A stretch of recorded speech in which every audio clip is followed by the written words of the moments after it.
നമസ്കാരം. Evening business ന്യൂസിലേക്ക് സ്വാഗതം. ആദ്യം പ്രധാന വാർത്തകൾ.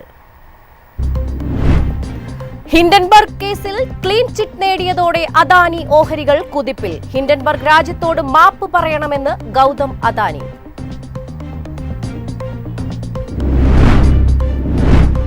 ഇന്ത്യ യൂറോപ്യൻ യൂണിയൻ വ്യാപാര കരാർ സമയമെടുക്കും.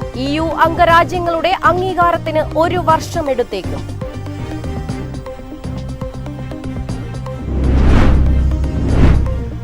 മ്യൂച്വൽ ഫണ്ടുകളിലെ ഓട്ടോ ഓഹരി വിഹിതം 10 മാസത്തെ ഉയർച്ചയിൽ. ഉത്സവ സീസണും GST പരിഷ്കരണവും തുണയായെന്ന് വിലയിരുത്തൽ.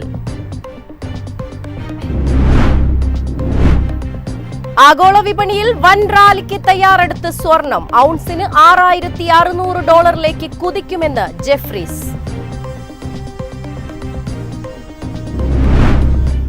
GSTയുടെ ഇളവ് പൂർണ്ണമായും ജനങ്ങളിലേക്ക് എത്തിക്കുന്ന ലക്ഷ്യത്തോടെയാണ് മാരുതി കാറുകളുടെ വില കുറച്ചിരിക്കുന്നത്. ഏതൊരു സാധാരണക്കാരനും കാറെന്ന സ്വപ്നം മാരുതിയിലൂടെ യാഥാർത്ഥ്യമാകും. GST നിരക്ക് കുറച്ചതോടെ മാരുതി വാഹനങ്ങളുടെ ഇടപാടുകൾ ഉയർന്നു. 20-ാം തീയതിക്ക് മുൻപ് ബുക്ക് ചെയ്യുന്നവർക്ക് പ്രത്യേക ഇളവുകളും മാരുതി സുസുക്കി പ്രഖ്യാപിച്ചിട്ടുണ്ട്.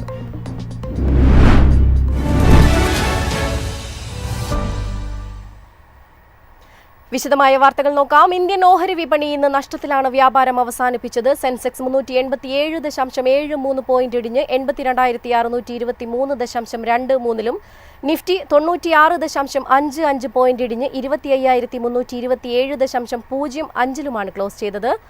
വിശദാംശങ്ങളുമായി ജാസ്മിൻ ജമാൽ ബിസിനസ് ഡെസ്കിൽ നിന്നും ചേരുകയാണ്. ജാസ്മിൻ, എന്തൊക്കെയാണ് വിശദാംശങ്ങൾ?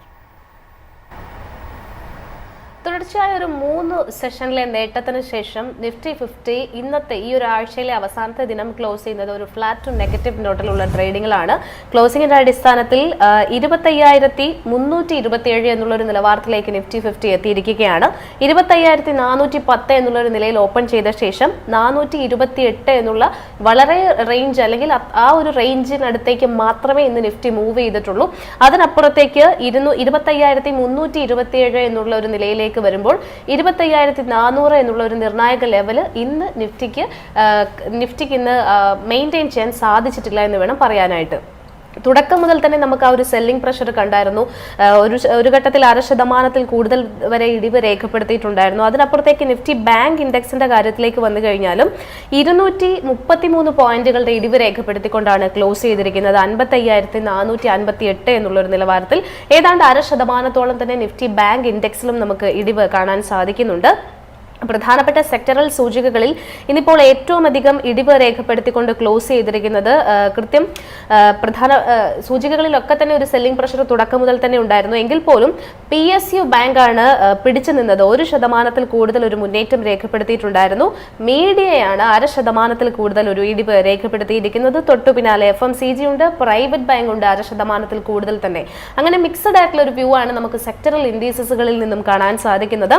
ഈ ഒരാഴ്ചയിലെ നിലവിലെ ഡേറ്റകളുടെ അടിസ്ഥാനത്തിൽ പറയുകയാണെന്നുണ്ടെങ്കിൽ പ്രധാനപ്പെട്ട സൂചികകളിൽ എസ്പെഷ്യലി നമുക്ക് മീഡിയയും FMCGയും ഒന്ന് മാറ്റി നിർത്തി കഴിഞ്ഞാൽ ബാക്കിയുള്ള എല്ലാ സെക്ടറൽ സൂചികകളിലും ഒരു പോസിറ്റിവിറ്റി തന്നെയാണ് കാണുന്നത്.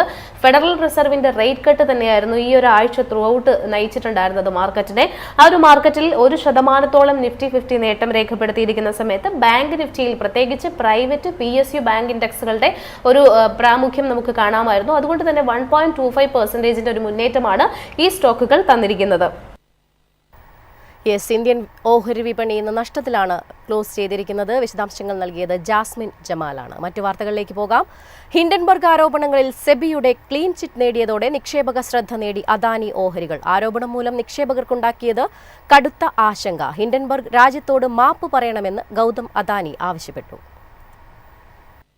ഹിൻഡൻബർഗ് ആരോപണങ്ങൾക്ക് തെളിവില്ലെന്ന് വ്യക്തമാക്കിയായിരുന്നു സെബിയുടെ ഉത്തരവ്. പിന്നാലെ ബ്രോക്കറേജ് റഡാറിലേക്ക് അദാനി ഓഹരികൾ എത്തി.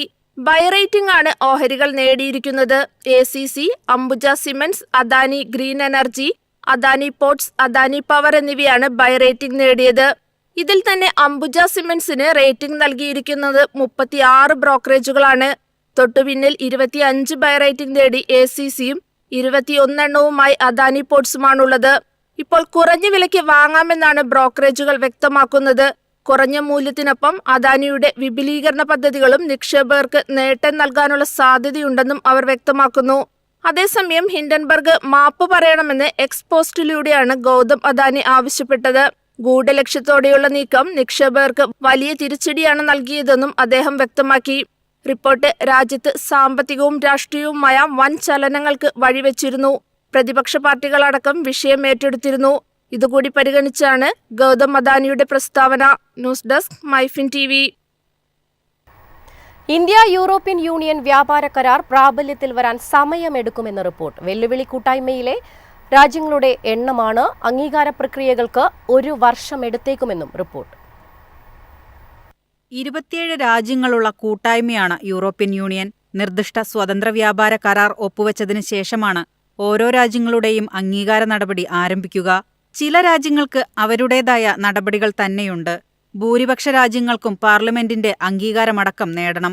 അതിനാൽ കയറ്റുമതിക്കാർക്ക് കുറഞ്ഞ താരിഫുകളിൽ നിന്ന് പ്രയോജനം ലഭിക്കുന്നതിന് സമയമെടുക്കുമെന്നാണ് വാണിജ്യ മന്ത്രാലയ വൃത്തങ്ങൾ പറയുന്നത്.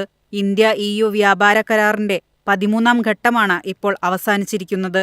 അടുത്ത ഘട്ടം ഒക്ടോബർ 6 മുതൽ 10 വരെ ബ്രസൽസിൽ നടക്കും. ഈ വർഷം അവസാനത്തോടെ കരാറിൽ ഒപ്പുവെക്കുമെന്നാണ് പ്രതീക്ഷ. News desk MyFin TV. Mutual ഫണ്ടുകളിലെ ഓട്ടോ ഓഹരി വിഹിതം 10 മാസത്തെ ഉയർച്ചയിൽ. ഉത്സവ സീസണും GST പരിഷ്കരണവും തുണയായെന്ന് വിലയിരുത്തൽ. നിക്ഷേപ ശ്രദ്ധയും ഓട്ടോ സെക്ടറിലേക്ക്. ആഗസ്റ്റിൽ മ്യൂച്വൽ ഫണ്ടുകളുടെ ഓട്ടോ ഓഹരി വിഹിതം 8.5% ഉയർന്നത്.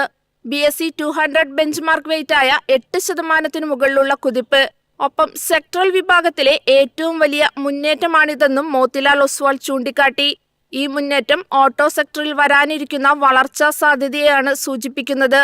GST പരിഷ്കരണം ഗ്രാമീണ മേഖലയ്ക്ക് ഉത്തേജനമാകും. കാർഷിക മേഖലയിലേക്കുള്ള വാഹനങ്ങൾ വാങ്ങുന്നത് അതിനാൽ ഉയരും. കൂടാതെ വാഹനവില കുറയുന്നത് വിൽപ്പന ഉയർത്തും. ഇതെല്ലാം നിക്ഷേപകർക്ക് ആത്മവിശ്വാസമാണ് നൽകുന്നത്. PPF, AS, HDFC പോലുള്ള വലിയ ഫണ്ട് ഹൗസുകൾ ഓട്ടോ ഓഹരികളുടെ 11%-ലധികം കൈവശം വെക്കുന്നുണ്ട്. ഇതും മേഖലയിലുള്ള വിശ്വാസ്യത വർദ്ധിപ്പിക്കുകയും റിസ്ക് ആശങ്ക കുറയ്ക്കുകയും ചെയ്യുന്നതായി ബ്രോക്കറേജ് വ്യക്തമാക്കി. News desk MyFin TV. ആഗോള വിപണിയിൽ വൻ റാലിക്ക് തയ്യാറെടുത്ത് സ്വർണം. ഔൺസിന് വില $6,600 കുതിക്കുമെന്ന് ജെഫ്രീസ്. സ്വർണ്ണവിലയുടെ ചരിത്രം അടിസ്ഥാനമാക്കിയാണ് ജെഫറീസ് റിപ്പോർട്ട് പുറത്തുവന്നിരിക്കുന്നത്. 1980 ജനുവരിയിലായിരുന്നു ചരിത്രത്തിലെ ഏറ്റവും വലിയ സ്വർണ്ണക്കുതിപ്പുണ്ടായത്. അന്ന് അമേരിക്കയുടെ പ്രതിശീർഷ ഡിസ്പോസിബിൾ വരുമാനം 9.9%. അതിന് തുല്യമായ മുന്നേറ്റത്തിന് വിപണി സാക്ഷ്യം വഹിച്ചത്. അതായത് അന്നത്തെ ഡിസ്പോസിബിൾ വരുമാനം $8,551. സ്വർണ്ണവില ഔൺസിന് $850. നിലവിൽ സ്വർണ്ണവില $3,670 ആണ്. ഇത് അമേരിക്കയുടെ പ്രതിശീർഷ ഡിസ്പോസിബിൾ വരുമാനമായ $66,100 5.6%. മുൻപത്തെ 9.9% അനുപാതത്തിലെത്താൻ സ്വർണം ഔൺസിന് ഏകദേശം $6,571 ഉയരേണ്ടതുണ്ട്. 1980-ലേതിന് സമാനമായ സാമ്പത്തിക സമ്മർദ്ദവും നിക്ഷേപക വികാരവുമാണ് നിലവിലെ മാർക്കറ്റിൽ പ്രകടമാകുന്നത്. അതുകൊണ്ടുതന്നെ അടുത്ത സ്വർണത്തിന്റെ ലക്ഷ്യവില ഇതായിരിക്കും. അതേസമയം പുതിയ ടാർഗറ്റ് വില പ്രവചനമല്ല, പകരം മൂല്യനിർണ്ണയ മാനദണ്ഡമനുസരിച്ച് കണ്ടെത്തിയതാണെന്നും ജെഫറീസ് റിപ്പോർട്ടിൽ പറയുന്നുണ്ട്. News desk MyFin TV. ഇനി കേരള വാർത്തകൾ നോക്കാം. യൂറോപ്യൻ പ്രതിനിധികൾ വിഴിഞ്ഞം അന്താരാഷ്ട്ര തുറമുഖം സന്ദർശിച്ചു. ബ്ലൂ ഇക്കോണമി പദ്ധതിയുടെ ഭാഗമായി ആഗോള വ്യാപാരത്തിന്റെ സുപ്രധാന കവാടമായി മാറുന്ന വിഴിഞ്ഞത്തോട് താൽപര്യം പ്രകടമാക്കുന്നതായിരുന്നു സന്ദർശനം. യൂറോപ്യൻ യൂണിയനിലെ അംഗരാജ്യങ്ങളുടെയും മറ്റ് 17 യൂറോപ്യൻ രാജ്യങ്ങളുടെയും അംബാസഡർമാരും മുതിർന്ന ശാസ്ത്രജ്ഞരുമടങ്ങുന്ന ഉന്നതതല പ്രതിനിധി സംഘമാണ് വിഴിഞ്ഞത്തെത്തിയത്. Austria, Belgium, Bulgaria, Denmark, Finland, France, Germany, Hungary, Italy, Malta, Netherlands, Poland, Romania, Slovakia, Slovenia, Spain, Sweden എന്നീ രാജ്യങ്ങളിൽ നിന്നുള്ള പ്രതിനിധികളാണ് തുറമുഖം സന്ദർശിച്ചത്. വിഴിഞ്ഞത്തിന്റെ തന്ത്രപരമായ സവിശേഷതകളെയും ഭാവി പദ്ധതികളെയും കുറിച്ച് പ്രതിനിധികളോട് വിശദീകരിച്ചു. വിഴിഞ്ഞം international seaport limited managing director doctor ദിവ്യ എസ് അയ്യർ, അദാനി വിഴിഞ്ഞം port private limited CEO Pradeep Jayaraman എന്നിവർ നേതൃത്വം നൽകി. IIT മദ്രാസുമായി സഹകരിച്ച് വികസിപ്പിച്ചെടുത്ത ആർട്ടിഫിഷ്യൽ ഇൻ്റലിജൻസിൽ പ്രവർത്തിക്കുന്ന വെസൽ ട്രാഫിക് മാനേജ്മെൻറ്റ് സിസ്റ്റം, തത്സമയ ട്രാക്കിംഗ്, അതിവേഗം കണ്ടെയ്നർ കൈകാര്യം ചെയ്യാനുള്ള നൂതന സാങ്കേതിക വിദ്യ എന്നിവ വിദേശ പ്രതിനിധികൾ കണ്ടു മനസ്സിലാക്കി. മൈഫിൻ TV, തിരുവനന്തപുരം. സാങ്കേതിക വിദ്യാഭ്യാസ സ്ഥാപനമായ IHRDയും തിരുവനന്തപുരം RCCയും ക്യാൻസർ ഗവേഷണ പദ്ധതികൾക്കായുള്ള ധാരണാപത്രത്തിൽ ഒപ്പുവച്ചു. ക്യാൻസർ രോഗനിർണയ കാര്യങ്ങളിൽ AI പോലുള്ള ആധുനിക സാങ്കേതിക വിദ്യകളുടെ സാധ്യതകൾ ഉപയോഗിക്കുകയാണ് ലക്ഷ്യം. തദ്ദേശീയമായ കണ്ടുപിടുത്തങ്ങൾക്കും അതുവഴി ഗവേഷകർക്കും വിദ്യാർത്ഥികൾക്കും ക്യാൻസർ ഗവേഷണത്തിന്റെ പുതിയ തലങ്ങളിലേക്ക് കടക്കുവാനും RCC IHRD സഹകരണം വഴിയൊരുക്കും. കേരളത്തിൽ ആദ്യമായാണ് എഞ്ചിനീയറിംഗ് നൂതന സാങ്കേതിക വിദ്യകൾ വഴി ക്യാൻസർ ഗവേഷണ പ്രവർത്തനങ്ങൾ നടത്തുന്നത്. RCC director doctor R Rajneesh കുമാറും IHRD ഡയറക്ടർ ഡോക്ടർ VA അരുൺകുമാറും ധാരണാപത്രം ഒപ്പിട്ടു. ഉന്നത വിദ്യാഭ്യാസ വകുപ്പ് മന്ത്രി ഡോക്ടർ R ബിന്ദുവും ആരോഗ്യവകുപ്പ് മന്ത്രി വീണ ജോർജും സന്നിഹിതരായിരുന്നു. മൈഫിൻ TV, തിരുവനന്തപുരം. ഇന്നത്തെ സ്വർണം വെള്ളി നിരക്കുകൾ. സംസ്ഥാനത്ത് സ്വർണ്ണവിലയിൽ വർധന. ഗ്രാമിന് 15 രൂപയും പവന് 120 രൂപയുമാണ് കൂടിയത്. ഇതോടെ സ്വർണം ഗ്രാമിന് 10,205 രൂപയും പവന് 81,640 രൂപയുമായി. 18 കാരറ്റ് സ്വർണത്തിനും വർധനവുണ്ട്. ഗ്രാമിന് 8,380 രൂപയായി. അതേസമയം വെള്ളി വിലയിൽ മാറ്റമില്ല. ഗ്രാമിന് 135 രൂപയാണ് വിപണി വില.